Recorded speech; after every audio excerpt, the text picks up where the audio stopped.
Hello, everyone, and good afternoon on this rainy day in Kiev. Thank you for joining us here in Kiev today, and to everyone watching online. We wish you could be here in person, but this does allow for a bigger audience. So today's theme of Chinese investment into Ukraine is a rather hot one, I believe. And I think it's timely, in fact, to look at the level of Chinese investment into Ukraine. So this is part of SIPE's larger projects in a corrosive and constructive capital framework. Corrosive capital is that capital that enters a market in an opaque manner, that lacks accountability to stakeholders, and that doesn't appear to have any market justification. This type of capital undermines markets, but moreover, it undermines democracy. In opposition to that, you have the theme of constructive capital. And constructive capital is just the opposite of what corrosive is. It actually strengthens democratic and market institutions. This work that we've done with the Center for Economic Strategy here in Kiev is complementary to work that we've done in the Western Balkans, in Latin America, in Southeast Asia, all part of our corrosive capital work that feeds into a global program or a global initiative, analyzing how capital can either strengthen or undermine democratic and market institutions. There's really two ways to counter corrosive capital in a country. One is through defense by providing for strong FDI screening into a country. It's foreign direct investment screening into a country, providing for clear and transparent rules of the game. Most of those solutions, however, remain in the public space or the government side. To provide an offense against constructive or corrosive capital, you also have to think about what private sector can do. And here, SIPE works with a number of business associations that are committed to the highest standards of labor, environment, and ethical business practices, not only in Ukraine, but around the world. I'd like to thank the Center for Economic Strategy for their partnership for these past 2 years now, and look forward to working with them in the future as we further explore this topic. This paper is complementary to one that we've done on Russian capital in Ukraine about 18 months ago now. There's also a paper we've worked with Center for Economic Strategy on in Liga called China on the Dnieper. It's about repositioning Ukraine as a manufacturing and technology hub for the European Union. And after the pandemic, when supply chains are reevaluated, I think that Ukraine has an opportunity to offer the European Union valuable services and trade. There are some specifics in Ukraine, though, in relation to Chinese and Russian capital. One is that Ukraine is an emerging democracy. I might say a thriving democracy in some senses of the word, and the constant changing of elites. This presents challenges for corrosive capital to really take root. The second is that in Ukraine, we have an oligarchic class that prevents some of this corrosive capital from coming in because these oligarchs have their own methods and ways of extracting rents from the economy. Also in Ukraine, there is a lack of economic freedom. In Heritage Foundation's Economic Freedom Report, Ukraine ranks 127 out of 178 countries. Compare this to Poland or even Belarus. Ukraine is lagging in economic freedom in the region. Lastly, decentralization presents many opportunities, but also challenges when it comes to the effects of corrosive capital. As decision-making is further put down into the regional level, there are more opportunities for corrosive capital to enter the market. And there is needs to be attention paid to appropriate transparency and accountability mechanisms at that level. At the end of the day, this is Ukraine's choice about what type of economy that Ukraine wants to create for itself. If it wants to create an inclusive economy with innovative businesses that provide opportunities for more Ukrainian citizens, or if it wants to pursue a path of an economy that is more closed and is more extractive and precludes people from participating in the economy. And with that, I'll turn it back to Gleb or to Dima to give the presentation. Firstly to me, then to Dima. Thank you, Eric. Дякую. Thank you, Eric, for this presentation. Well, basically, it's not only our main aim is not only to start the discussion today, but we also wanted to base this discussion based on the research that we have conducted for last 9 months or even 12 months. So basically, we've decided to organize this panel in order to understand in what way China is present in Ukrainian economy, what are the risks connected to Chinese presence to Ukrainian economy and what we should do about that. So now, please, you have the mic. The floor is yours. Please welcome Dmytro Godunov, the senior economist and analyst from Center of Economic Strategy. He has been working on this research. Good day, ladies and gentlemen. Thank you very much for joining us today. I'm really grateful for you coming to this event because we wanted to know whether this topic is going to be interesting for you as Russian presence in Ukrainian economy, because we understand there is an obvious interest for Russian presence to Ukrainian economy, but you know that the events of the recent months, they have also heated up the interest for the broader audience to Chinese presence as well. So I think that it will be very interesting for all of you to listen to that. I hope that, after the presentation, which is a very small piece of information from the presentation, I hope you will be able to take a look at our report because it has much more interesting information.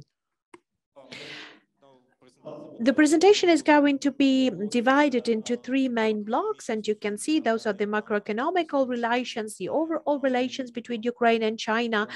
I think my colleagues are not able really to see that presentation, but I think that you can actually take your seats into the audience if you would like to see the presentation as well. Okay, so basically we have divided it into trade, investment, and then we will get into the more narrow cases of the behavior of China to many different sectors of Ukrainian economy. And we will discuss the separate cases specifically with company-wise. And then we will overall summarize the practices, what the Chinese businesses and Chinese state does in Ukraine and how they work in the world and how it overall correlates and what should we do about that and should we do anything about that overall. So let us start.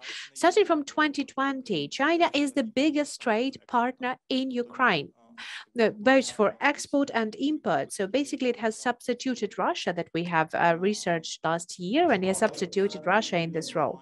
Well, basically the truth to be said that this trade has an ad hoc character. So basically if we will consider the overall dynamics, and if we will consider the import and export dynamics between China and Ukraine, then you will be able to see that during the periods of the currency crisis in Ukraine in 2008, in 2009, and 2015, the import has decreased, the export has increased, which means that this is a very sensitive case towards the pricing competition. But also the trade structure also influences because it's very different. We're exporting raw commodities, and then most of the cases we're speaking about the iron ore and different types of agricultural products, like grains, like oils. And what we import, we mostly import different types of machinery, equipment, the highly developed equipment, phones, computers, smartphones, additional equipment for the houses. For some of the goods, we're really dependent both in import and export. We're dependent with China. So China takes a really big share of our export and import. China, as the main factory of the world, has faced different types of accusations that they're dumping the economy, and maybe partly that was true because we had a lot of anti-dumping investigations against China all over the world. Well, basically, have used the tool of, again, dumping the prices, but at this point of time, the sector is quite calm. China doesn't have any kind of claims about the prices on Ukrainian prices. We still have 7 claims against China. China is very active in participation in working in developing its region. They have more than 20 free trade zones, but they're mostly concentrated, and those trades and those agreements have been mostly signed with the neighboring country. But there are some perspectives that there might be the free trade zone for Ukraine as well, because basically starting from 2020, the governments have started their work on researching, on providing the economical resources. It's not the negotiation period yet for the free trade agreement. They're trying to find whether it will add additional value. We don't have the precedents with free trade in Europe. Right now, this is Iceland, Switzerland, and Georgia. And Georgian negotiation round taking place in around half a year. So there was a very fast pace in signing the free trade agreement. Speaking about the direct investment, China is one of the biggest investors in the world. It's on the 3rd position after the US and technically after the Netherlands, but we understand that the Netherlands is basically the investment aggregator, their work as an investment hub. For Ukraine, the situation is different. China is just on the 10th position. We're speaking about $260 million of all of the investment from China to Ukrainian economy. That's just 0.5% of all of the investment that have been provided for Ukrainian economy. What we have counted up to 500 legal entities that have a share of Chinese capital in their organizational statute capital, directly or indirectly. They're using offshores very actively. That's mostly connected to the internal regulations, domestic regulations from China, when the company should receive additional permissions to provide investment to foreign countries. So it's much easier for them to get registered to their branch or the division of their company in Europe and then provide the investments from there. So they're not hiding out the very same international companies that have the same title as the mother company in China. So they use it just as a technical tool. So there's no bad things behind that. The mostly we're speaking about the state-owned companies that invest into Ukraine. We will see at the next slide who are those heroes, who are those companies. I would be really interested to know whether you have been aware of those companies before our presentation.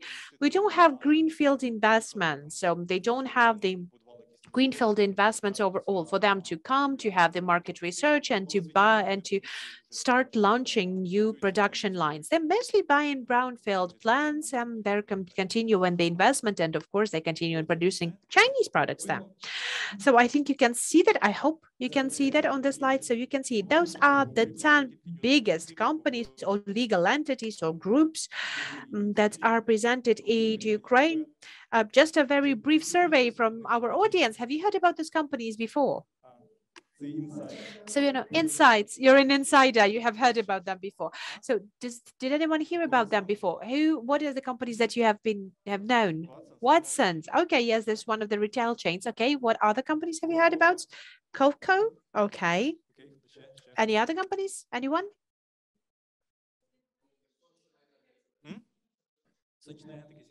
The solar energy, yes. CNBM, good. So basically, you see that we don't have a lot of big companies in this list. So we have the COFCO, the agricultural company, the foods company. They're mostly working here in logistics. So basically, what they're supporting the exports of Ukrainian corn and Ukrainian grains, mostly. Speaking about corn, they don't work in agriculture. They work in logistics mostly. CNBM, according to the main activity of this company, you know that the active solar has been procured by that. So this is basically the network of the solar power stations in Ukraine. All of the other companies, I'm not sure that they have been heard, like Watson's. Yes, they are the big retailer, but that is a private company, unlike the state-owned COFCO and CNBM. they also participating slightly participating in the public procurement, but you can see that in 2018 there was a huge share, but there was basically just one contract that has been signed. That was the modernization of one of the heating power plants in Sloviansk. So this is being just a very big agreement that has been won by Chinese. The experts basically say that there are some very specific practices. They dumping prices in quite a big way, but they're trying to change the condition after they take the tender. But sometimes, again, the people have found out, they understood this practice, and they're at the preparations of the tender, they provided the condition that the agreement should have been signed in the specific time frame for it not to take a longer period of time. So maybe that is why we have seen this really big dramatic decrease of their active participation in the state procurements. Let us discuss the sectors of economy. We're not going to be mentioning all of the sectors of the economy where Chinese capital is present, because they're present in multiple sectors, but we would like to discuss the most specific that have the biggest amount of investment or at least trade. First of all, the metallurgy sector. At this point, we are not selling metal to China. So basically, we've had some separate agreements in the previous years. We used to sell more, but we've had some dumpings against us. And due to that, they have grown their oil production base, and right now they're twice as big as Ukrainian production is. So basically, China is one of the biggest producers of the black metals in the world. They are responsible for half of the international production. They do not need Ukrainian metal, but they need Ukrainian ore, and they're buying Ukrainian ore. So this is the biggest component of Ukrainian exports to China. Due to the same reasons, we don't have the direct investments. They are not interested in metal no more. So been some of the claims of whether China would like to participate in building the additional plants for the ore processing. We had some of the negotiations started, but it ended with nothing. So basically, we don't have any Chinese capital in our metallurgic sector. Tech-wise, they are supporting our enterprise, even the biggest enterprises that we have. So they have been working with the ArcelorMittal Steel. Well, basically, in this case, they are providing some technical support. They're providing some additional equipment to modernize Ukrainian metallurgic plants. A more interesting case in our economy sectors, and that's in the energy sector of Ukraine. In this case, in some of the subsectors of economy, they have actually been creating the demand. For example, in the nuclear power, they have been actively diversifying their coal production, so they're growing their nuclear capacities. And Ukraine, that has the nuclear energy and has the specific professionals to know how to work with these technologies, is very interesting for them. They have engaged Ukrainian professionals. They have followed all of the processes at the nuclear power plants, because basically for some of the power plants in China, we have the very same types of the reactors that work in Ukraine. So the Soviet type or Russian type reactors. Later on, they learned how to do that on their own, and they have even offered their own reactors to build those power plants in Ukraine. But as far as I know, I think that maybe you haven't heard about that, because those negotiations have ended up with nothing as well. So I think that if you'll have this opportunity to add up to that as well, so you will tell us a little bit details during the I'm sorry, if everyone speaks up without the mic, then I will not be able to translate that. Well, I would like to add up later on about this research, and we know that this research has been held throughout the year, but basically during this year, we have some changes happening as well in Ukrainian-Chinese relationship. So I would like to add a couple of words about that, about the current state of affairs. Okay, thank you, Taras. Thank you for that. So basically, what we also wanted to outline, we had another project on the substituting the natural gas with an artificial gas. This is an experiment technology that has been actively developed in China as well. But then again, at this very point, there is now feedback and there's no results in any kind of agreements yet. Just the same as in the metallurgy sector, they have been participating in the modernization of solar enterprises. They have been providing additional equipment to that as well. And a very interesting case, the renewables energy, because they are the biggest producers of solar panels. And basically, when we have launched this active period of creating and building the solar power plants, when we have had a very good green tariffs for both solar and wind energies. So that was the moment when China has started providing multiple panels, and the active solar, they have been created based on Chinese equipment, and basically so that has been created with the Chinese loans, and after the change of the regime,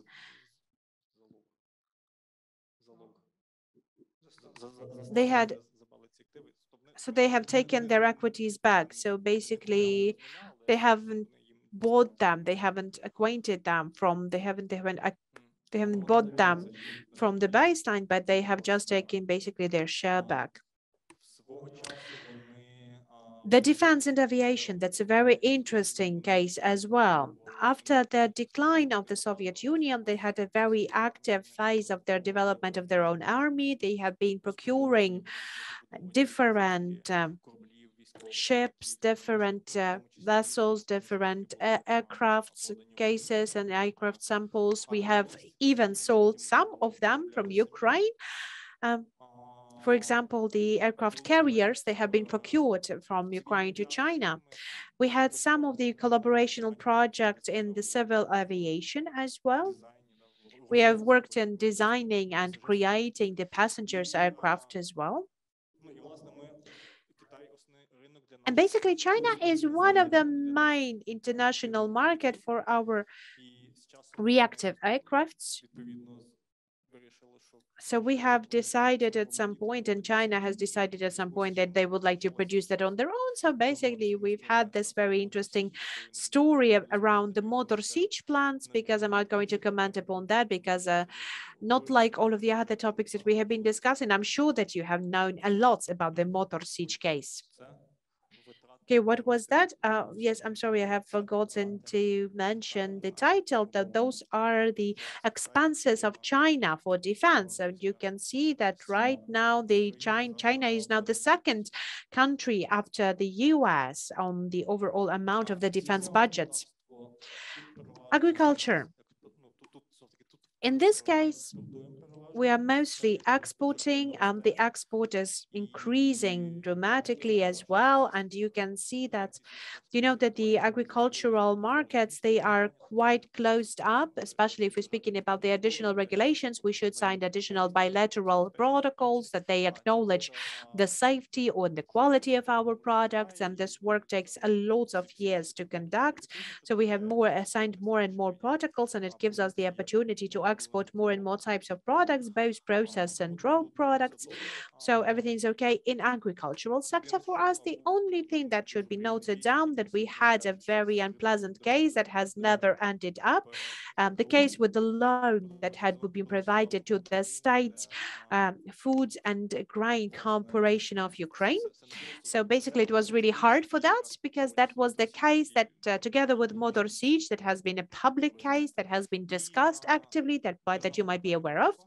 And the state-owned Chinese company COFCO that has procured the equities of the logistics company. They have the elevators network and the grain warehouses for network. So they're mostly responsible for the logistics of Ukrainian corn.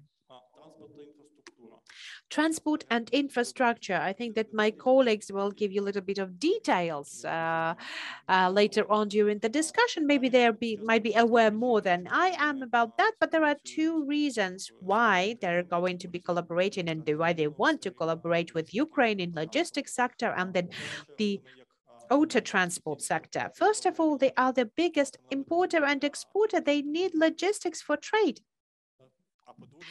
And on the other hand, because they have been investing a lot in this sector, in their country, inside of China. They have a lot of technologies. They know how to work with it on wide scale. They would like to do that in other countries as well. The third reason actually might be because there are the long-term projects. The infrastructural projects are really long-term projects and they have long period of return. So basically they're using state money, or there are different types of the private-public partnership, and in most of the times it's being worked on the loan basis, because most of the time the Chinese government does not invest directly to the infrastructure. So there has been a case, unfortunately, a bad case of providing the road to Boryspil airport that has been built. The railroad has been built with Ukrainian budget money, so we didn't have any Chinese money in that as well. And quite recently, there was the bilateral agreement between China and Ukraine. And I think that we will have some more details as well about the collaboration between China and Ukraine on constructing railways and airports and also the automobile roads as well. I'm sorry for that very bad picture, but I really like this hammer. And by the way, this hammer has been made in China. I have forgotten how it's called the right way, but I really wanted to use that. So what are the overall, yes, I have forgotten to give the outline. So this is, it's not, they were just the main sectors. Of course, they're present in other sectors as well. In technology, in finances, they have bought a Ukrainian bank. They have bought half of the shares in the FTS exchange. So they have additional currency swaps between yuan and Ukrainian hryvnia. There are some swaps between the national banks of China and national banks of Ukraine. Half of our banks have the corresponding accounts in Chinese banks, because this really goes with that bilateral trade. You can buy yuan in Kiev. You know, I have been working on this project a year, but I have never got a chance to actually go to the currency exchange kiosk and to take a look whether I will be able to buy cash, but I will do that today. So basically they were present in different sectors. And, you know, I just wanted to outline the main sectors with the biggest parts of investment. Now let's talk about the practices they have. So China, even though they have the rule of the Communistic Party, they still work in the market economy with its own peculiarities. So the state sector is huge there. Out of 25 biggest companies in China, 20 are state-owned. And out of the biggest state-owned companies in the world, the first positions will be dedicated to Chinese companies. What is even more interesting, unlike the Western world, unlike Ukraine, they're mostly concentrated in the natural monopolies, railroad, ports. The Chinese sector of state economy covers everything. For most of these countries, that would be covered by the private capital, like pharmacy or pharmacy, metals, roads, trades, something that is covered by the private economy and private sector is covered by public sector in China. Thus, as we speak about the biggest prevailing share of public capital, most of the investment starts after some bilateral or multilateral state negotiations, after the visits of the state heads. We had a really dramatic relationship. So Leonid Kuchma has been to China and signed some documents. Viktor Yushchenko hasn't been to China, so the work has stopped. Viktor Yanukovych has met the previous Secretary General of China, has met the current Secretary General of Chinese state. Even that happened after the Revolution of Dignity has started in Ukraine. So that was a very high priority for him at that point, despite the situation inside of Ukraine. Viktor Yanukovych hasn't postponed his visit to China. That visit has happened, and there has been some documents signed as well. So that was the very important impulse to establish the money flow from China to Ukraine. That was happening after Yanukovych has visited China. Poroshenko hasn't visited China. And there might be, there have been quite a mixed-up situation, because there has been those votes on UN voting about the situation in Ukraine. China has abstained from voting or they voted against. Yes, we have the law on decommunization, and I think that China didn't have really nice ideas about that as well. At this very point, I believe that we see the warming up of Ukrainian-Chinese relations. We haven't had any visits yet. We had the phone conversation between the heads of state. But what it looks like that right now we are having a little bit of empowerment of the relations between China and Ukraine. In China, we have a really powerful historical tradition of informal relations. So they are fine with corruption, even though they are trying to fight corruption inside of the country. But as the experts say, the corruption has slightly shifted to the shadow sectors. So there is still a lot of corruption in China, but it's not that visible as it used to be. So basically, when we say that Ukraine has problems with corruption, so maybe for Chinese investors that it would be even okay. So they have been really active in engaging different kind of judicial institutions from all of the cases that we have mentioned, speaking about the motor siege or speaking about the grain company, and the CMBM has been also working with us and claimed to our courts when we have not been following the conditions of the agreement. So they're trying to start quite an aggressive actions as soon as they see that they haven't been mistreated in some way. Speaking about the presence of Chinese population, is the official statistics say that we have around 30,000 people, so we don't have a lot of people from China here in Ukraine. So most of the experts that we have communicated with during our research, they've stated that basically this image that we have right now and this idea that the Chinese capital is going to come to Ukraine, bringing millions of Chinese people to Ukraine and they will substitute Ukrainians, that's a lie. Because first of all, the level of salaries, the level of income in China is now higher than in Ukraine. So it is quite not possible for us. And the mentality, the language, the culture, the tradition, and I'm not sure that the domestic government in China will actually do that. So this is actually a myth we should not be afraid of.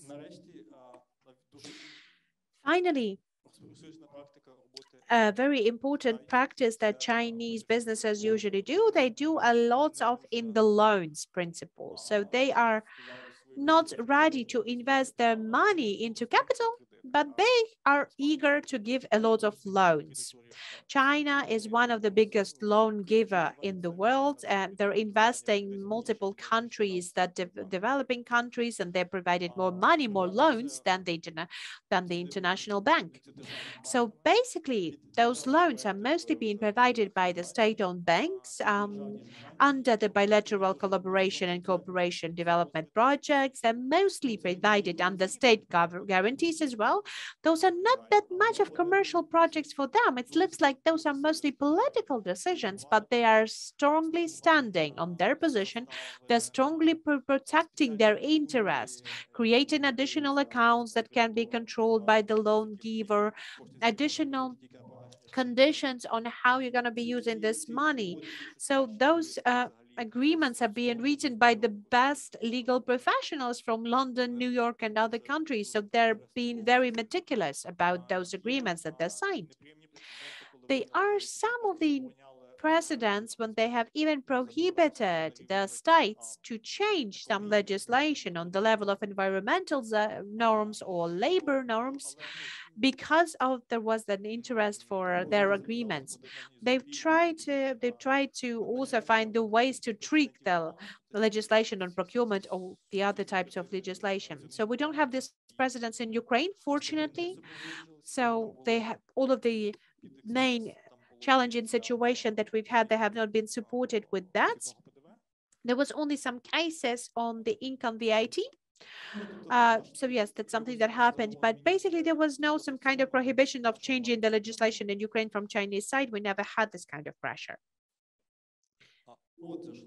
Thus, just to get you closer to the conclusions of our research. So mostly China likes to trade, but they do not want to enter directly into the capital investments. We have a couple of versions why that happens.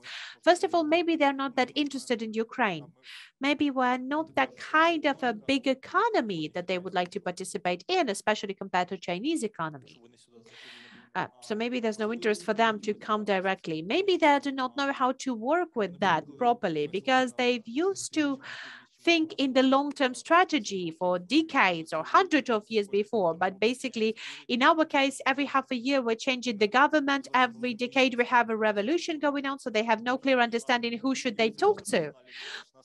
If it was only about the people changing, but we're changing the vector of development every now and then. So they have no clear understanding what is the direction that we're going to. So they're not ready to take those risks. So what they believe is mostly loans are the best tools for them to work with us. They are investing mostly to the state-owned companies, and sometimes they are collaborating with the state-owned companies in Ukraine as well. They don't have the greenfield investment. They're mostly procuring the ready-made equities that have been built before. So they're working with brownfield sector. They asking for any special conditions for work, and right now we see that we're on a basic crossroads. We have seen some perspectives on improving the collaboration with China, but on the other hand, we see that there are some risks coming from that as well. So I'm being asked time after time what I expect from this collaboration, whether we're going to have the increase of our investments into China. But the forecast from the experts that has said that it's really hard to forecast because it will depend on the political vector of development, on the bilateral agreements between the states. So it will actually depend on whether the Chinese capital will be allowed to enter some certain sectors.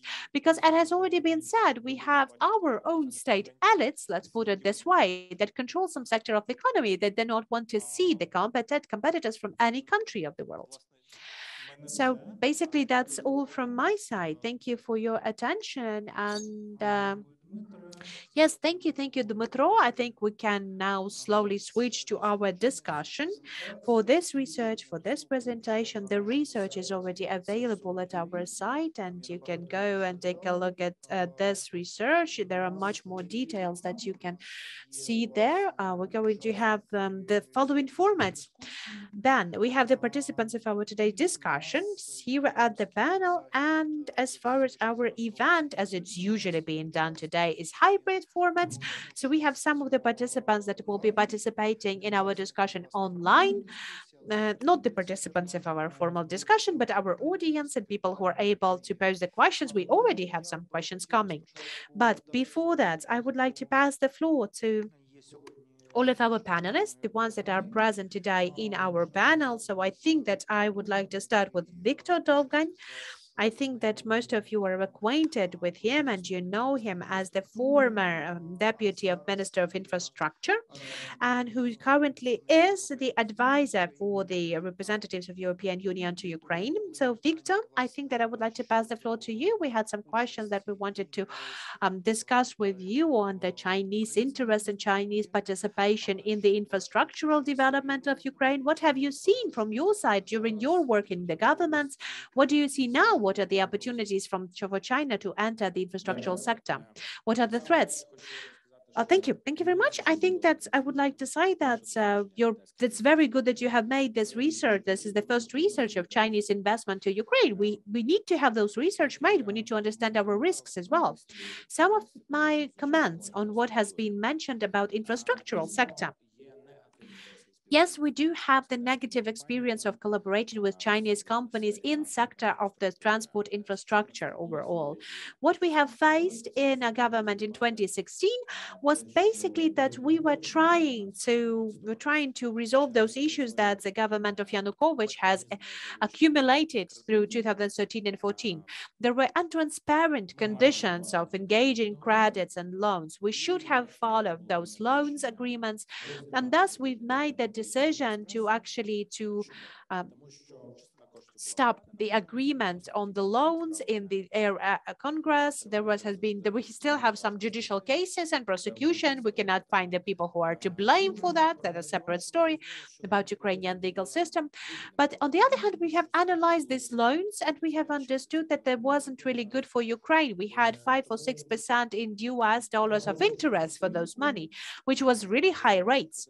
So turning that page, taken down this agreement, have built the railway with airport, with Borispil Airport, with the money of Ukrzaliznytsia, we have closed this page and said, dear colleagues, let us keep it moving further on. Ukraine is sticking to our commitments because it was an international agreement that we have signed.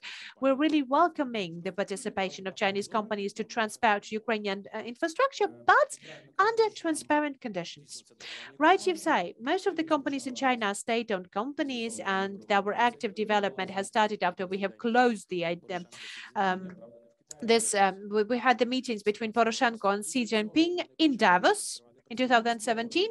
Then they've started working on the representative offices of China to Ukraine. We had some successful projects, for example, providing the China harbor in Pivdenny port. So they have won the tender with the administration of the seaports of Ukraine. They have fulfilled it fully. Everything was positive. We had some other experiences with 2 Chinese companies. It was the loan product with the European Investment Bank and EBRD, the road around Zhytomyr, and 2 projects in Khmelnytsky and Poltava region, the Sidzan companies. What you have said, they have also joined tender. They have got into the bids, international tender. They have won it, provided the lowest price. I think maybe they've expected that the price will increase after they have won the tender. They've never managed to complete the works, and thus Avtodor has annulled this contracts. Everything was clear, transparent, so that was the right thing to do. We have analyzed why the situation happened. We have discussed it with them because I have seen how the power chain works. There's a great company. They have really big successful projects in the European Union, in European countries. They have built bridges in Georgia. Why did that happen? Because they have never engaged Ukrainian counterparts. They believe that Ukrainian company would be really entering the market in a faster space. They will get connected to Ukrainian grid. They will have all of the agreements and they will do everything in time. That reality is a very different thing. So that is why we have offered them a different way of collaboration. We were not interested in just, you coming to Ukrainian market using the loan money from EBRD or European Investment Bank. We're not really interested for you to come to Ukrainian markets and to be working on our state money. Let us engage additional loans, discounted loans with really good conditions. That is why how we got to another project, and I'm the author of this agreement that has been finally signed this year. We have finalized the text in 2020. We have the intergovernmental agreement for collaboration in infrastructure. Everything is clear there. We have a transparent mechanism of choosing the project, the discounted interest rates that is closer to the European Investment Bank rates. That's 2.5 of an annual credit. So just remember, there was like 7 or 6% that were in Yanukovych agreement, so in 2013. And also the participation of Ukrainian companies with a share of not less than 50% as counterparts. So they had a lot of comments around this agreement that China is going to come to Ukraine, they're going to procure everything, they're going to bring their workers here. But we understand there's no economical basis for that. But this agreement at least sets out the transparent rules for Chinese companies to participate in Ukrainian markets. And we do hope that at least those pilot projects that we have, the bridge near Horishny Plavny, the bridge over Dnipro River, and the road around Kiev will be successful. That we hope that we will establish the good tender with the Chinese companies, and those tenders will be completed. What is very interesting to note down as well, after this agreement has been signed, we have come up with different companies, American companies, that said that we also would like to engage money. Okay, then allocate money and engage money under those conditions as well. Everything is transparent. So we know that the collaboration with China, it also stimulates engaging of additional money from other countries as well, from US, for example. And this is a good thing to happen because we understand to restore Ukrainian infrastructure and I mean both the airports, seaports, railway, roads. We do not have money in our budget for that. It is very important for us to diversify the money. It is important for us to have cheap loans, not higher than the rates of European Investment Bank and the World Bank, and to have the long-term loans, because the most important financial part for us today, if we take a look at the budget for 2020-2021, the road fund, the bonds of Ukrainian banks, which is basically, again, the state pockets. We're taking the money from the state pockets and putting it back into the state banks. And the Euro bonds that are quite expensive, 6-7 interest rates. So basically, and they're short term. So we need to find a way to have the cheap money. So because all of the infrastructural projects, they take at least 3 years. So we have to have the cheap projects as well. What are the risks? We have seen some risks about the filling in the contracts based on what they have done to Southern Eastern Europe, what they have done in Belarus. So we have seen some of the risks of the projects to be completed. We have outlined that in the legislation, that the procedure for the agreements would be just the way as the International Financial Organization's conditions as well. So it's going to be the main, there's going to be additional Ukrainian parts, a Chinese part, and we're going to have a specific designated engineer who will going to be providing the overall supervision of the project.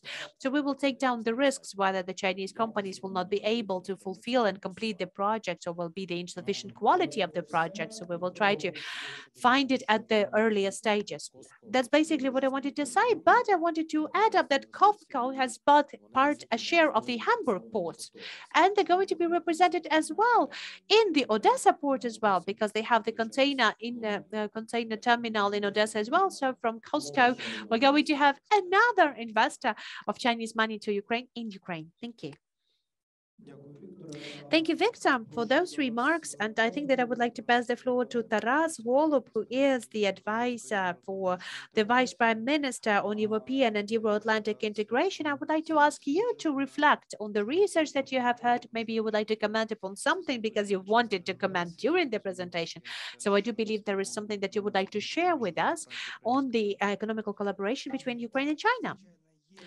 Yes, of course, I do have some experience and I do have some opinions towards that. It's not just I'm the advisor of the Vice Prime Minister, but I'm also the member on the Commission on Collaboration between the governments of Ukraine and the government of the Chinese People's Republic. Olha Stefanishyna, the Vice Prime Minister, she is the head of the Ukrainian part to this commission. And traditionally, this commission is a platform where we are holding all of the inaugural agreements and negotiations on our activities between China and Ukraine. It's quite clear that the state vector, even in the commercial negotiations with the Chinese companies, is always very important for both of the countries. So we are directly connected to those intergovernmental work. What I wanted to note down that quite recently, I think maybe starting from when the new government has come to Ukraine after the presidential elections, after the new parliament assembly, the work with China has been reconsidered. We had a new point of view to the work with China, and right now we can even sum up that there is the new basis for collaboration with China. First of all, we're not talking about the Chinese projects in Ukraine as we used to have under Yanukovych.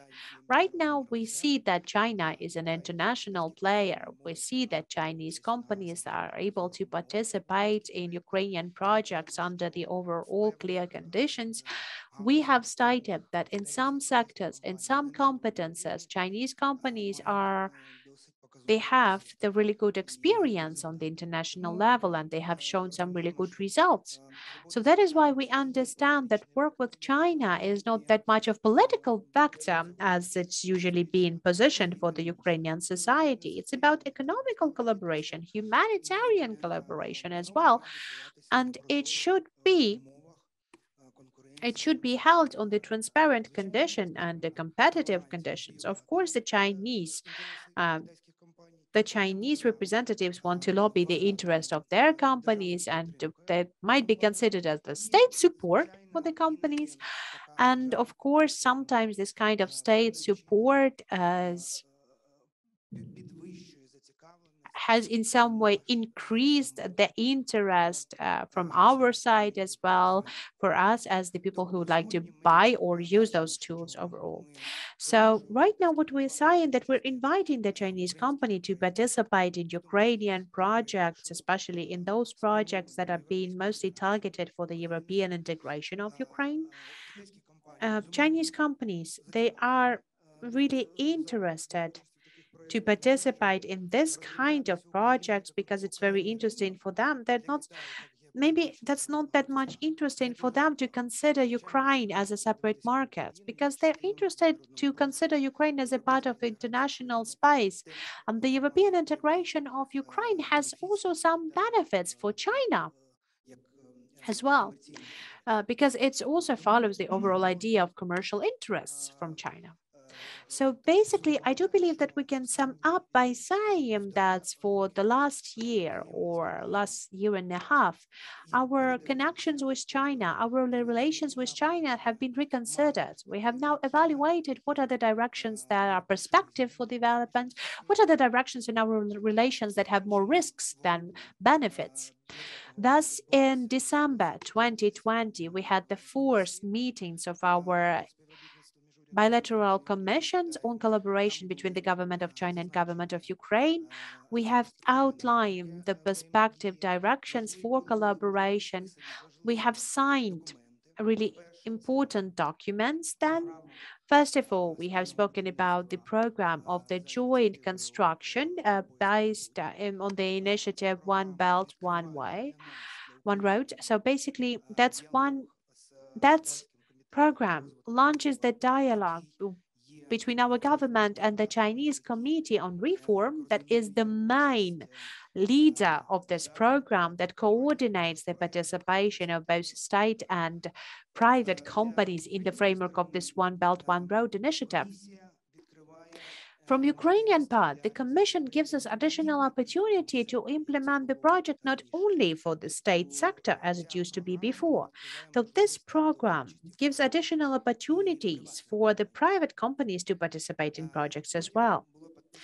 Then we've had signed a declaration on preparing the feasibility study on liberalizing trade. And I would like to emphasize that once again, that this is not speaking about the free trade zone as it has been said before, and as the negotiations with Turkey go. We're speaking about the liberalization of trade. So right now we have started to prepare the feasibility study work. There's quite a slow period. Only next week we should have the meetings between the chosen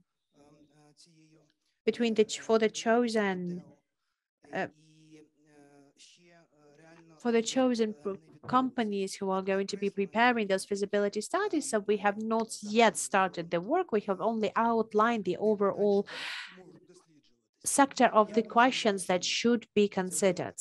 So how do I see that? And that's my opinion, that there is an interesting perspective for us to learn from Chinese experience on exports, to learn from the mechanisms of the export support from China, to consider what are the mechanisms that might be used in Ukraine.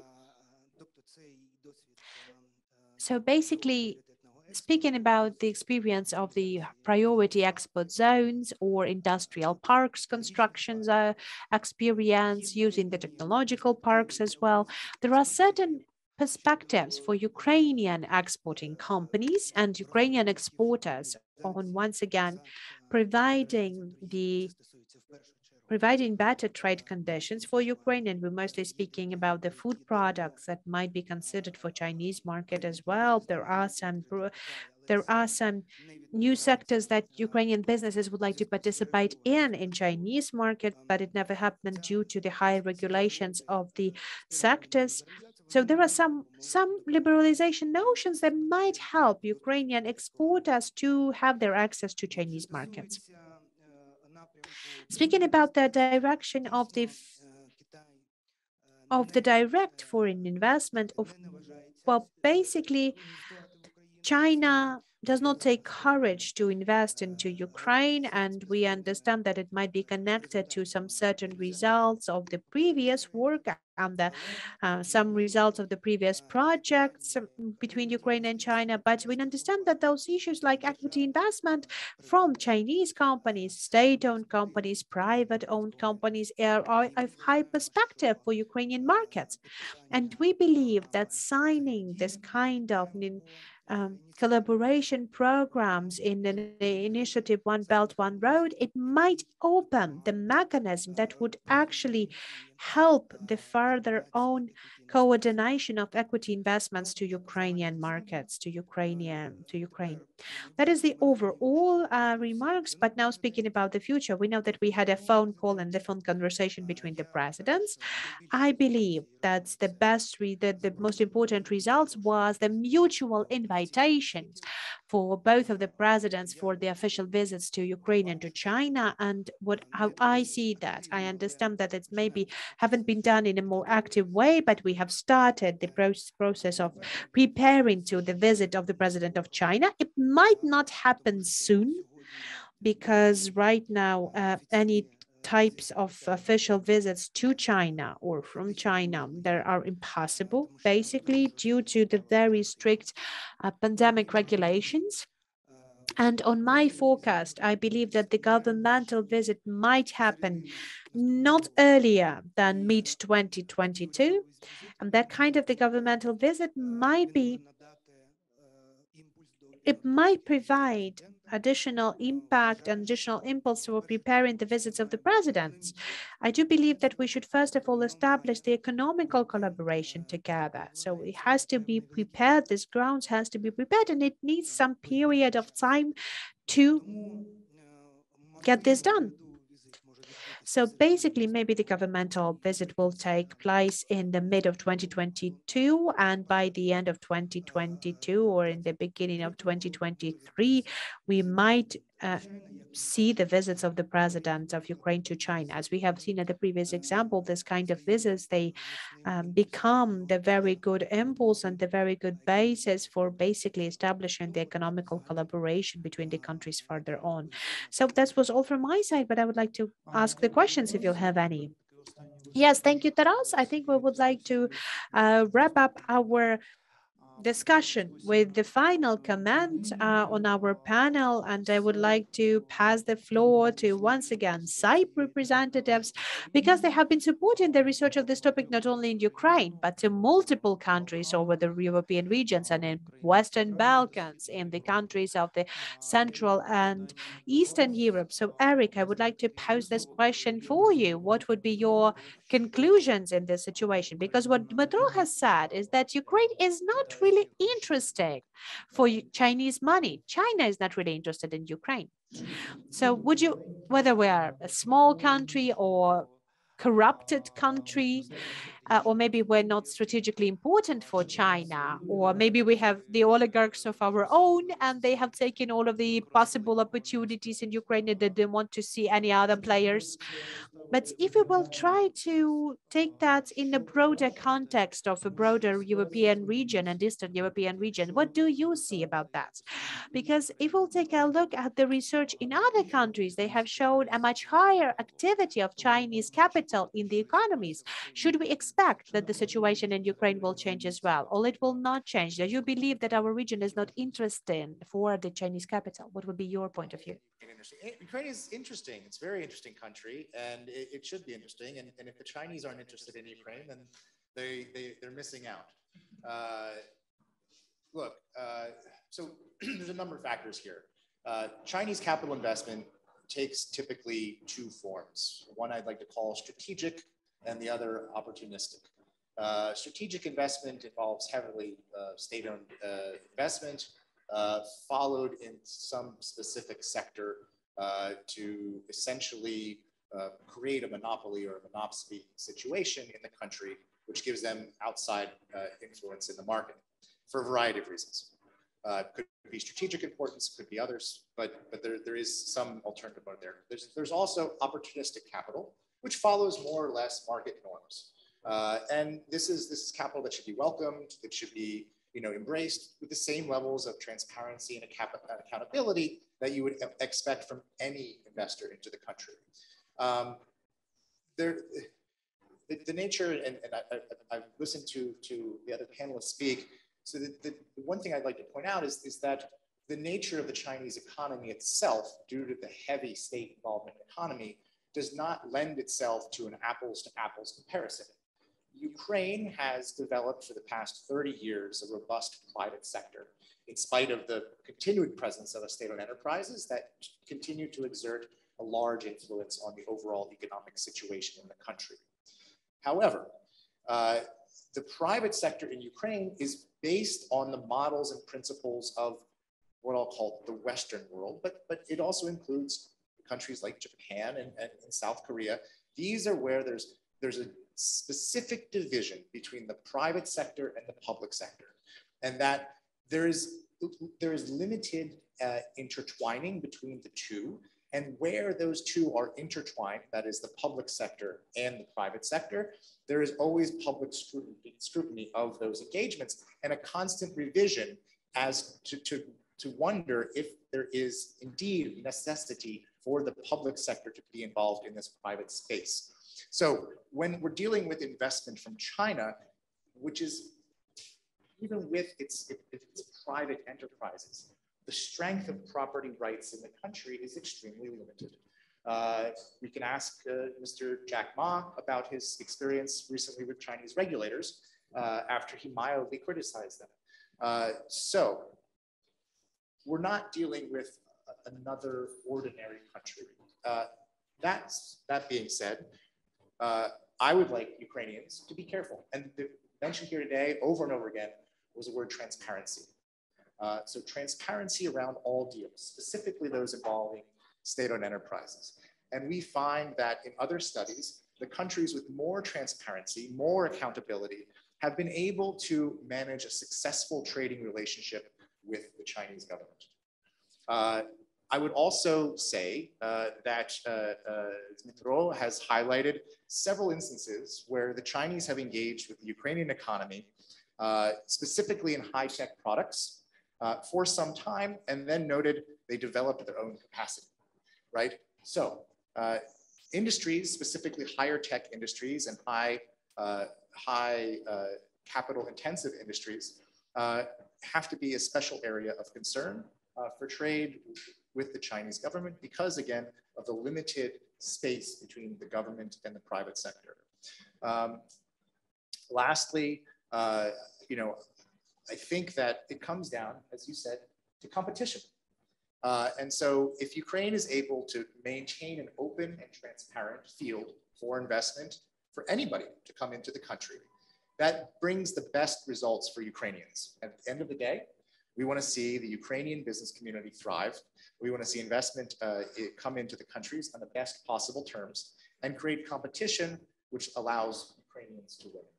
And I'll stop there. Thank you, Eric. Дякую. Thank you for your point of view as well. Well, right now we have a couple of questions coming from our online audience and coming from our online broadcast. I think we'll pass the floor to Andrei Fedotov, our communication director, and I think he will read out our questions to the participants of the discussion. Yes, thank you very much. I will read out. We have 4 questions actually right now in Zoom, and I think that I would like to start with the first commanded question. Thank you very much for the great reports and the good presentation. There are a couple of researchers that say that when China influences economy in some countries, there is also the empowerment of Russian interests in those countries. So Chinese presence sometimes improves the Russian impact to those countries. That gives us an opportunity to assume there is some interest between China and Russia that maybe not being publicly speaked up about. So what do you think about that? Is there an interconnection between Chinese and Russian interest in certain projects, some projects that might not be voiced out? The second question. In the dry port in Mostyska and Mostyska 2 near the Polish-Ukrainian border to be seen in the light of the Belt and Road Initiative, One Belt, One Road.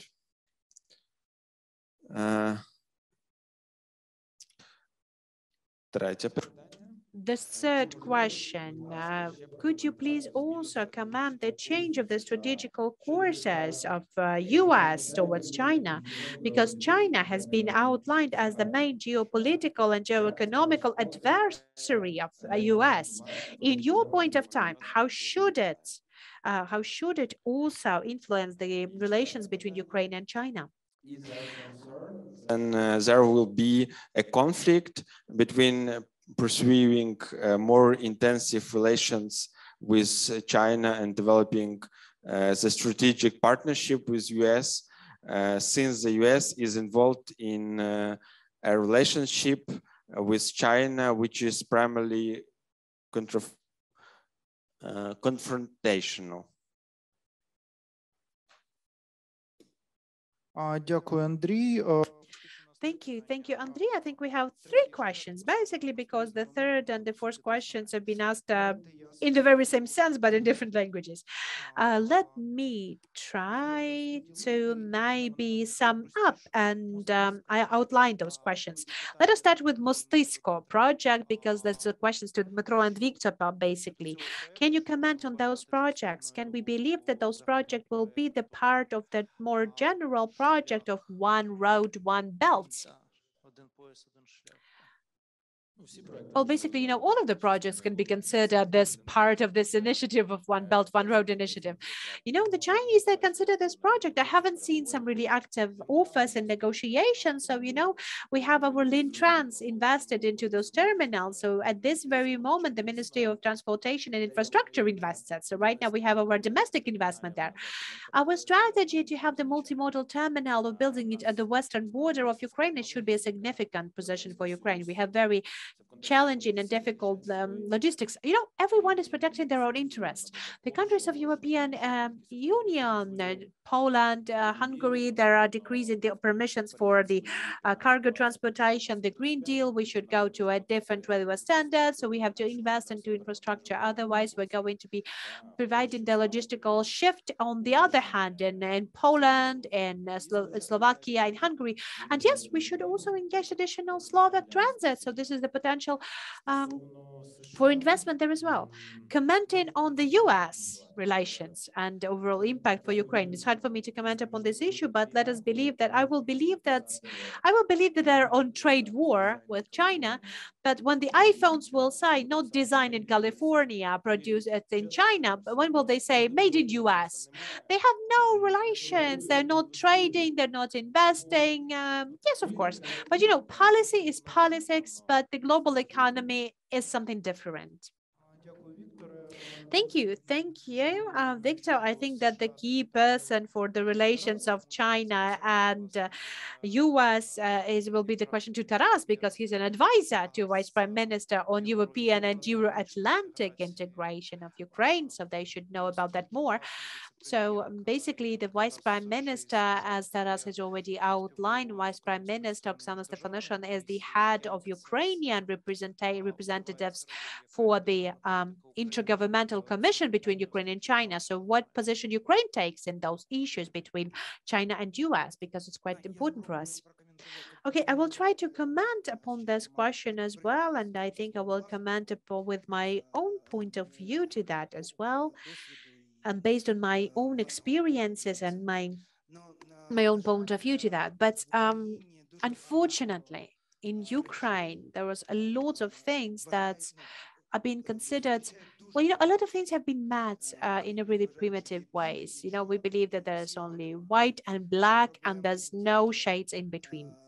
That's not the problem for our current society. That has been a problem for the society 20 years ago. Ukraine for multiple times have changed the vectors of our development and the politics of Ukraine. This is something that happens every political season. But I do believe that this is the wrong thing to do. We need to consider different vectors available all over the world and to find our own position and to find our interest in those changes that are taking place.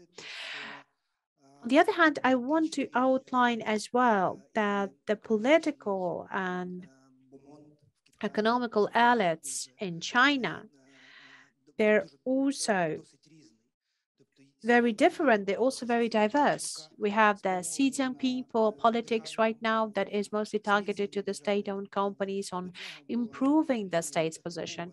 Before that, we had a different direction that has been supported for the Deng Xiaoping support when we had a clear economical vectors prevailing. So basically, the policies in the US is very diverse as well. So it's not kind of a unified political line for multiple years. We can't say that China and US are at war right now, at a kind of a trade war. They have a very complex and challenging dialogue. And that dialogue is being built on some certain positions that we should follow and try to find our position there as well. For example, Mr. Kerry has visited China quite recently, and they have had discussion on the climate neutrality of both countries. So this dialogue has shown us that China and Chinese companies all over the world, and they are believed to be the important players in those sectors. So why should we block someone or block the collaboration with someone due to some really narrow points of view? So I think that we should find the new opportunities, and we should create an environment that really supports businesses, that really helps businesses, and businesses will be able to choose what would be better for them. Speaking on economical notions, maybe it's not all the time that Ukrainian companies have the needed competences to hold the negotiations with Chinese companies. So we have to learn how to do that. We have to find the ways to work on that. And this basically the stereotype that we have on China. You know, I have experience of living in China, and I can outline and I can say that 90% of the stereotypes and prejudice we have about China, they are not true. So we have to understand China, we have to study China, we have to look for new opportunities in all of the directions, in Chinese direction as well. Speaking of Mostisco, I will comment upon that separately as well, because we do not have the clearer understanding of what Chinese projects are and what One Belt, One Road initiative is. Of course, the main framework of this project, the main foundation of this project is infrastructural development, is trade, is economical movement between the countries. But important sector to those initiatives is financial sector as well. So those tryouts that have been made in the recent times, in the recent time periods, I believe they should open the opportunities for Ukrainian companies to have the access to finances in China, not only state finance. I would like to outline that as well. On Mostisco, I do believe that this kind of project as a cross-border project, the cross-border project might be included into the perspectives and into the One Belt, One Road initiative. But still, there are some important notions that we should consider as well in this project. The Silk Road has the so-called corridors. Quite recently, the Northern Corridor has been developed very significantly, the one that covers the Russian Federation territory mostly. For us, as for Ukraine, that's hard to collaborate with the Russian Federation, and there are a couple of corridors that are going to be going through Ukraine and through Belarus. So there is a different aspects of the Silk Road, but this is the so-called Northern Corridor of the Silk Road. If we believe that it is relevant for us to develop this North Corridor, then we have some political risks from the Russian Federation coming on, and the private-owned companies, they feel those risks. They understand that, for example, transporting Ukrainian goods through the territory of Russian Federation throughout this Northern Corridor is risky. There is another corridor, and Ukraine is a part of another corridor, the Trans-Caspian Corridor of the Silk Road. Unfortunately, right now, under this economical reality, we might not use it fully. We might not use it for the full capacity, because transporting goods along this corridor is 2.5 times more expensive than using the Northern Corridor. But establishing a certain dialogue, if we'll be able to, well, I can give you some numbers as well, because basically what we have done, we have made a comparison as well, even on corn. For example, we have tried to find the opportunities for transporting corn in both corridors. The first was transporting from the northern regions of Ukraine to the western regions of China, because basically speaking about transportation of corns from to the port regions, it won't be really effective. Thus, if we will consider the corn transportation, if we will consider price per 1 ton, then we will have $55. That would be the cost of the transportation from northern regions of Ukraine to western regions of China. If we're going to be using the northern corridor, if we will be using the Trans-Caspian Corridor, that will be the price of the 1 ton of corn will be $120, $150 per ton. So that is actually something that takes down all of the profitability of these transportations. But if we will take the northern corridor, then there's some opportunities there. If the infrastructure of this corridor is going to be supported and is going to be developed further on, then we might have the corridor with China if we will, without the influence of Russia on that as well. And we understand it clearly that the northern corridor, the Russian corridors, and the Lviv region and other regions of the western regions of Ukraine, if we develop the Trans-Caspian region, then we will, a Trans-Caspian corridor, then we will mostly be developing them. I'm sorry, then we'll be mostly concentrating on Odessa, and we'll be mostly concentrating on transporting to other routes as well. So it will definitely still depend on what kind of bets we will make for which corridors to develop. Eric, I know that you're not the representatives of the US administration in a way, but basically, quite obviously that you might have an opinion on the relations between US and China, and in what way the countries as Ukraine is, the post-communist countries with only developing and emerging democracies, how we should find our way in this situation of harsh relationship between US and China in order to empower our own economy and not to follow the short-term goals and not to lose a better strategical opportunities in this case. What your experience shows and what experience of other countries shows about that? So caveating that I in no way speak for the US government, and I'm going to try and slightly dance around your question, is that, I think at the end of the day, Ukraine needs to look out for its own economic interests. And it can only do that by fully understanding the relationships, both business and political, in which it's engaging. My message, generally speaking, is that countries where there has been greater transparency and greater dialogue amongst the citizens and stronger democracies have fared better in trading relationships. If we take the trading relationship between Chile and China and Argentina and China, they're two very different relationships. Chile is a pragmatic country that engaged in a pragmatic trade relationship involving protections for its own industries and its own intellectual property and infrastructure. It's a solid trade-based pragmatic relationship. If we look at the case of Argentina, politics is much more involved.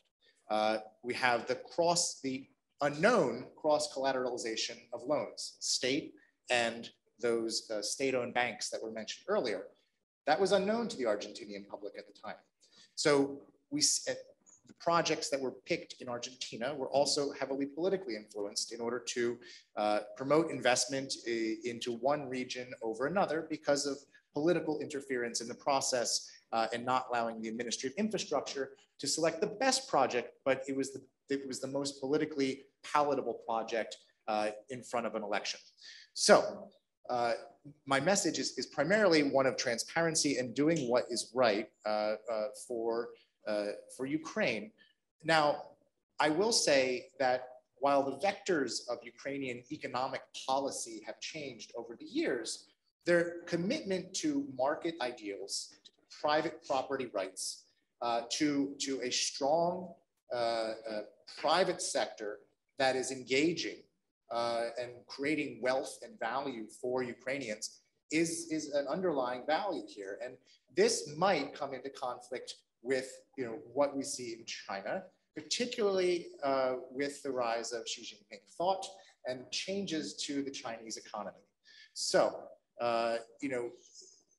businesses in Ukraine must choose, but there is a process here of asymmetric information.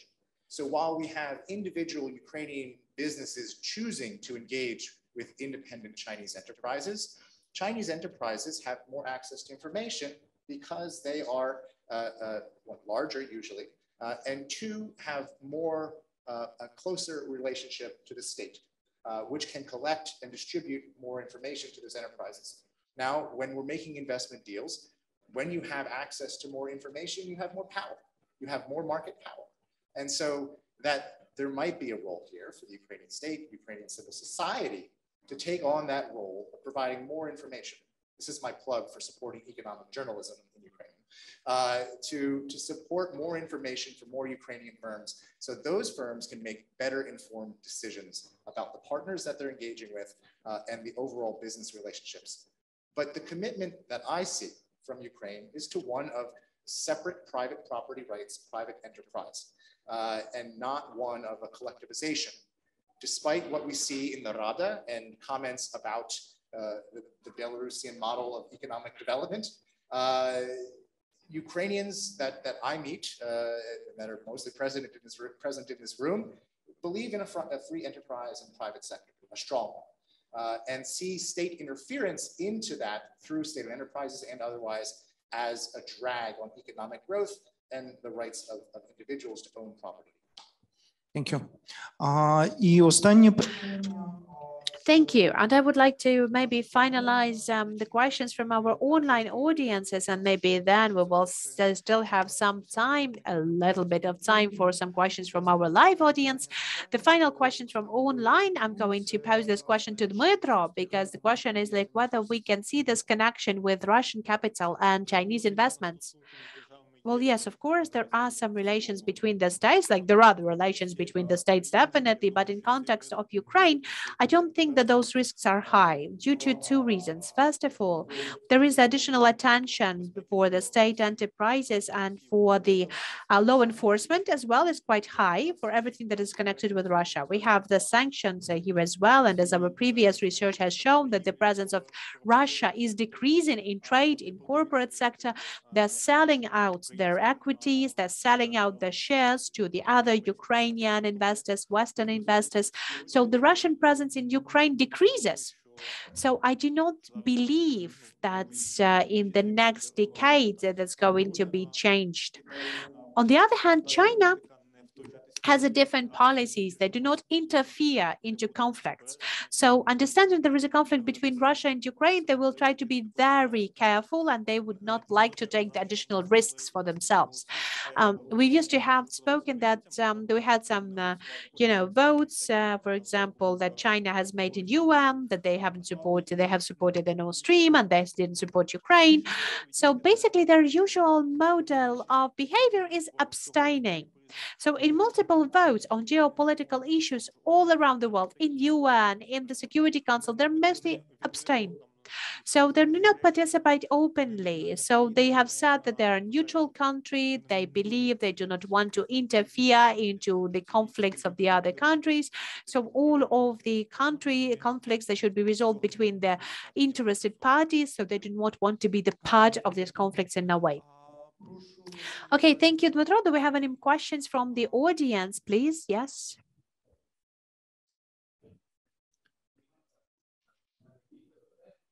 The microphone doesn't seem to work. As, so the question to Dmytro as well. So you have made a very good analysis of what is right now. So have you made any forecasts for 3 or 5 years into the future? Or you plan to make any kind of forecast?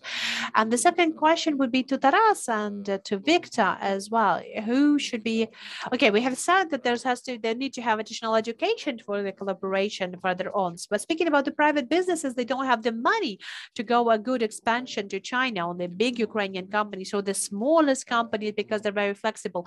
Who should be that, I don't know, educational center or expertise center? So maybe just through trying and making mistakes or failing, or maybe that should be like associations or state support for us to go into Chinese market as well. Thank you. Okay, thank you. Well, we didn't make any detailed forecast because in the year that we have been working on this research, the situation has changed. As Taras has said, a lot of different negotiations has happened. It's really hard for us to forecast for 5 years in those conditions. We have governmental change on a yearly basis. So basically, it's hard for us to forecast, 5 years, hard to imagine. So yes, Dmytro, you're not a government. You can provide some forecasts. Yes, but that this hard to do. It's hard to do because basically we don't have a lot of information. It will definitely depend on the results of negotiations that Taras has mentioned. If the negotiations will be successful, maybe we will see the improvement of collaboration. If no, then maybe it will just we'll see the increasing level of trade, which is good, but we're not going to have any closer collaboration then. Oh, well, thank you. I would like to comment the first question as well, because I do believe that, even having worked in the government right now, I can't forecast what is going to be happening on those negotiations, even in the short-term perspective, because unfortunately, what I see that in Ukraine, we lack this kind of unified point of view about China. We have different points of view that are very edgy. So someone said that is pro-Russian, pro-communist, we shouldn't work on that. On the other part of the edge, we have people who have been to China, who have lived in China, who speak Chinese, like everything Chinese is good, so we have to work with China closely. So of course, we have to find the middle ground. We should find the pragmatic point of view to that as well. We should look for the open competition and we should search for those points and contact points that we can use with the low risks, and we should avoid the risky situations. Unfortunately, I believe that we do not have the consolidated position in our government on China. It's only being developed right now.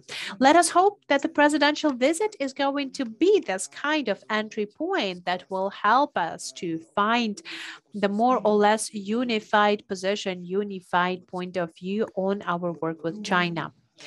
On the other hand, the second question that you've said, who should we turn to? Who can be this point of entry and the expertise center? I might say that unfortunately in Ukraine, we have multiple associations that are being directed to China, but it's really hard for me to say that any of those associations is actually has the competences of all of the issues. Before that, we have had the Chinese Trade Association working really successfully. That was the association that included the Ukrainian business and Chinese business. But unfortunately, that association is not very effective in its work. It works, but it doesn't fill in the full role, and it doesn't work properly for Ukrainian exporters. We have posed these questions a couple of times in Ukrainian government, and we have had discussed it as well to create the so-called China desk. We have considered the experience of the Western companies, not the very big companies, and the one that have no opportunity to open their offices in China. But from my experience, I know if you're not represented in China, you do not understand what is going on in there. It's really hard to succeed if you do not understand that. So some of the companies, some legal entities, they're opening their offices in China as well. The Chinese office is being financially supported jointly. It gives the opportunity to create this kind of joint infrastructure when you can sit together and receive some analytical data as well. But the managers that are working on the certain projects, for example, getting to the market, they might come to this office if it's needed. You can sit there basically, and using the overall joint infrastructure, you can do whatever is needed to be done. I do believe that maybe this type of collaboration might help Ukrainian companies to improve their presence in the Chinese market. But unfortunately, the project did not succeed. There was no state support for creating this kind of Chinese desk for Ukraine. So our private companies did not want to participate in that. Everyone would like to be the first. Everyone to have this quick victories out of that. I have been working with multiple Ukrainian companies that have been targeted to investment to China. Unfortunately, most of the companies, they have very primitive points of view. Like China, that's a long-term investment. We want to have money right now. But Chinese never give money straight away. They need additional feasibility studies. They need work. But what we need money fast. But I believe that sooner or later, Ukrainian businesses will understand that this kind of work is impossible for China, that you need to have a very good and reasonable approach to that. So we will keep on working further on. We will keep on considering that as well. And we'll hope that the president's visit is going to launch and initiate this China desk creation. Thank you, Taras. Do we have any more questions from audience? I think we'll have to take your questions, and it will be the last question because we already out of schedule. So please. Olga Kravchenko from Silkbridge. I have a question to Taras and to Dmytro as well, because from the representatives of Ukrainian government, we've had those notions and mentions that we need to use the associations with European Union and the collaboration with China. As far as I understand, what they've meant by that is to create some kind of industrial hub between China and Ukraine. Do we have any real actions behind those words? And how do you evaluate the perspective of this collaboration, considering everything that you have learned during the research? Well, let me start with commenting upon that. But as I've already said, I've mentioned today about the feasibility studies for the liberalization of trade, and I believe that this feasibility studies is something that will give us the opportunity to understand whether there is an opportunity for other in legislative initiatives possible, or that kind of hubs are possible. Because just for us to establish the hub and said that like we have a hub for trade, it doesn't work like that.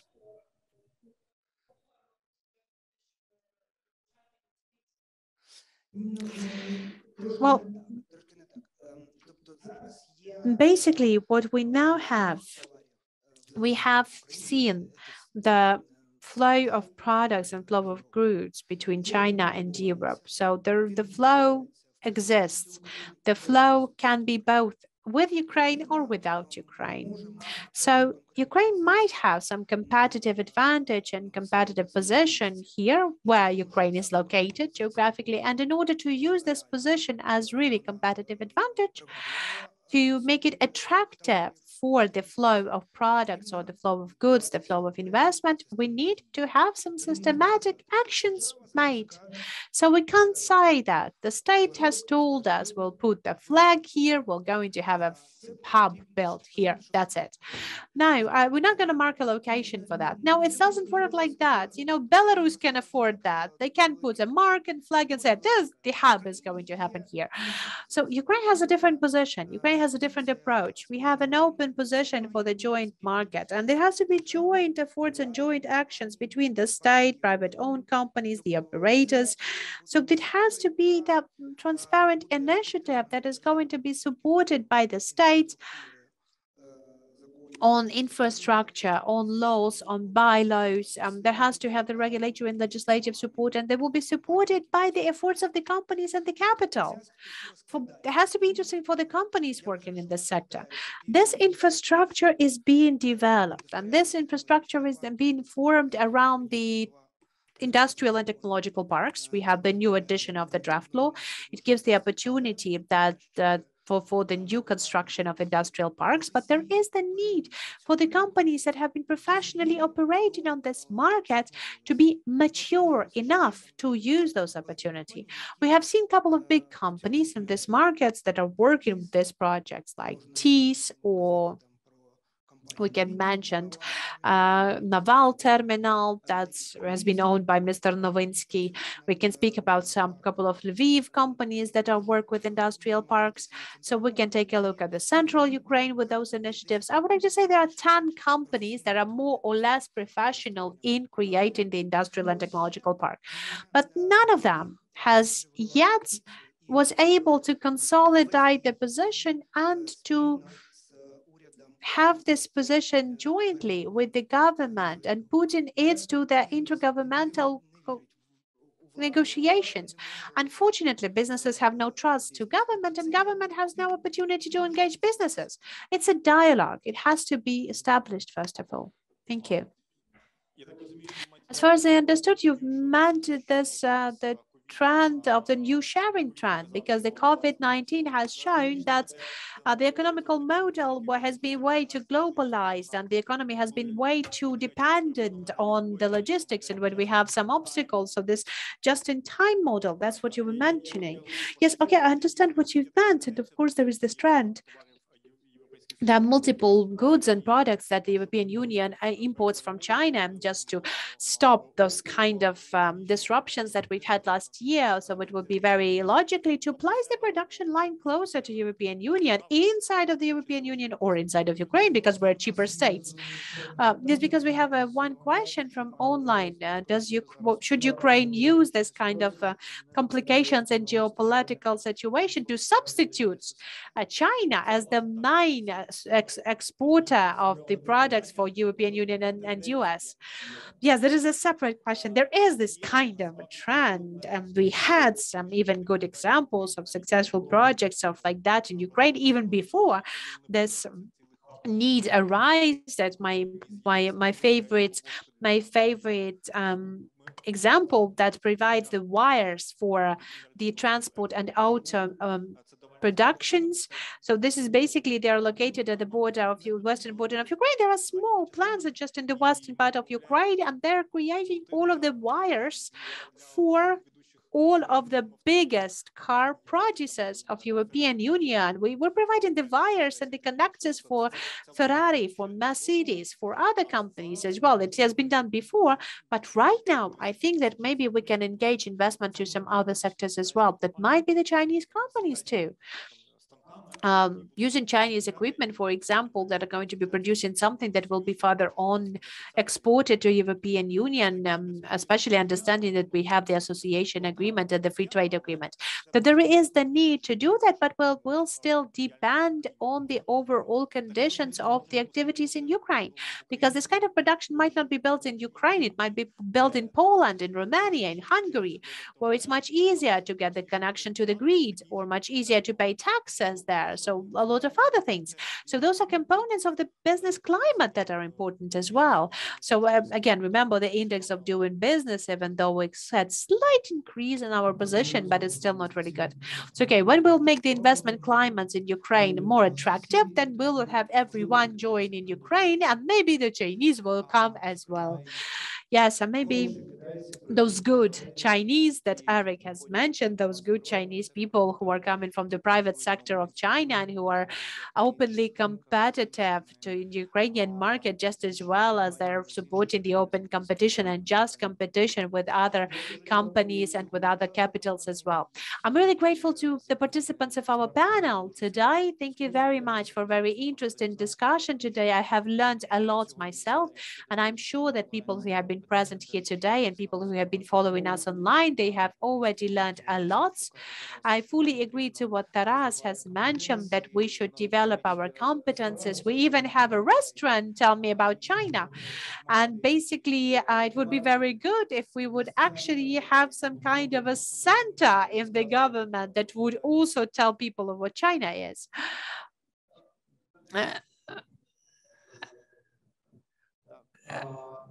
So yes, that is a very important issue for us as well. So thank you very much.